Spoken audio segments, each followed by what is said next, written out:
Great to have your company on Sky News across Australia. Now, the government has provided a multi-million-dollar lifeline to domestic air travel as the aviation industry struggles through the COVID-19 crisis. $165 million will go towards helping Qantas and Virgin operate some routes between capital cities and regional areas. And while its news is great for regional airlines, the leader of the Katter Party, Bob Katter, says it's not good news for mining towns amid the coronavirus pandemic. He joins me now from his home in Charters Towers. Bob Katter, thanks for joining us tonight. Will it save an airline like Virgin, and what's the problem with some of those mining towns? Look, I applaud the government on the help provided to Virgin, but we had on Wednesday, I made a press statement on Thursday. On Wednesday, 18 planes out of 57 planes that left Brisbane, 18 went to just one mining town in North Queensland. To just one mining town in North Queensland. 18 planes. 300 or 400 people went out of the hottest, reddest coronavirus zone in Australia. Per capita, it's the worst hit area in the country, from Brisbane. They went from Brisbane into a clean area. North Queensland is an island. There is nothing for 300 kilometres surrounding us. Desert on one side, nothing on the other. Big cattle station. Myself and a mate owned 500,000 acres. There's one person living on it at the time. So we're an island, but it is a clean island. By Wednesday, there will not be a single coronavirus case in North Queensland. Most certainly by the end of next week, there will not be a single case. We're a clean area. And yet you are bringing 400 people a day from the hottest coronavirus zone in the country into a clean zone. Now, when they come to Moranbah, and there's 20, 30 Moranbahs in North Queensland. I'm just using it as an example. I could be using any of 20 or 30 other towns. When you come in there, there's 2,000 or 3,000 people working there. You spread it amongst them. They all go back to their homes throughout North Queensland, from Cairns, Mareeba, Mackay, Charters Towers, wherever. They go back and spread it all over North Queensland. Now, I mean, we have been screaming now for 3 or 4 weeks. We've had 60 cases, which can be attributed to the Premier and Deputy Premier of Queensland, who allowed those people to come into North Queensland. We would be coronavirus free if those people had been prevented from coming into North Queensland. And yet she will not close the borders to North Queensland, and we are continuing to get people here. A clean area, 1 million people, no coronavirus.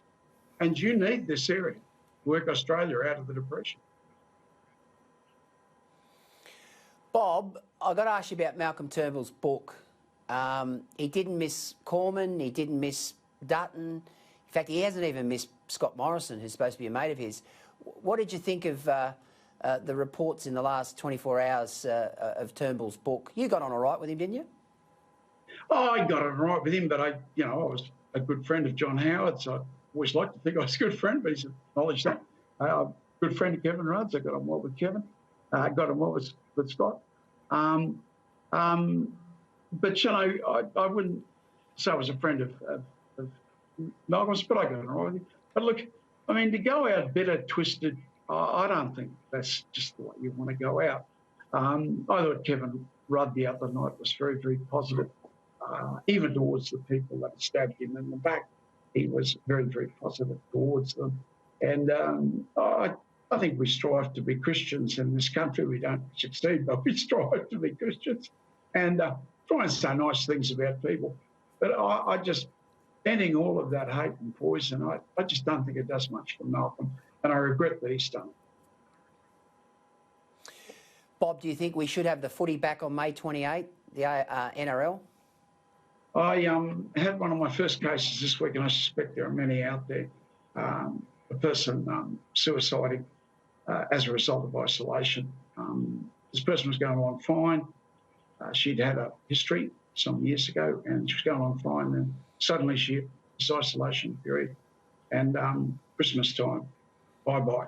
And I'd be going down to supermarkets, and listening to all my older friends shopping down there. And but you know, the old people, the people going into the doctors' surgeries has dropped dramatically in North Queensland. And part of the reason for that is old people are scared to go down there. So where they'd be going down and being told that they've got cancer and they need an operation immediately, now they're not going down to the doctor. So I mean, there's a downside on all of this. And at the end of the day, I don't know, we've had 63 deaths. Well, in 3 months, well, we have, you know, over 800 deaths a day in Australia. And a lot of those are from influenza. So, but all I know is I'm a North Queenslander. We can be isolated tomorrow. There is absolutely no basis upon which you can put this draconian measure on us, particularly when you're indulging in the hypocrisy of leading our boundaries into North Queensland open.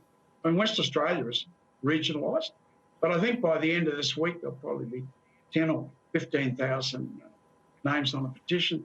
More importantly, infinitely more importantly, there'll probably be 200 doctors signed up, and certainly over 150 by the end of this week saying, you know, regional quarantining, regional quarantining. And we've got the shovel-ready projects, so you can work your way out of the depression so long as we're clean up here. If you can keep us clean, you can do all those shovel-ready projects, all the great projects of rail line to Galilee and dams and transmission lines, copper string, to double our mining production. All of these things can happen, but only if we stay clean, and that's the necessity quarantining. Sure. And this week alone, talking about the air flights, 57 planes left Brisbane, and 18 were destined for Moranbah. There might have been, I don't know, 50 of them destined to other mining towns in North Queensland. But once it gets into the mines, it will then spread throughout all of North Queensland. And the blame must be sheeted home to the Premier and Deputy Premier for continuing to make this incredible decision of resisting regionalised in quarantining, which has been adopted in Western Australia in very similar circumstances to Queensland, for the huge mining area. But the mining area, of course, is 1,000 kilometres from Brisbane, and they don't know we exist up here. All right, Bob Katter, thanks for joining us tonight on Sky News Across Australia. Great to see you. God bless all the listeners.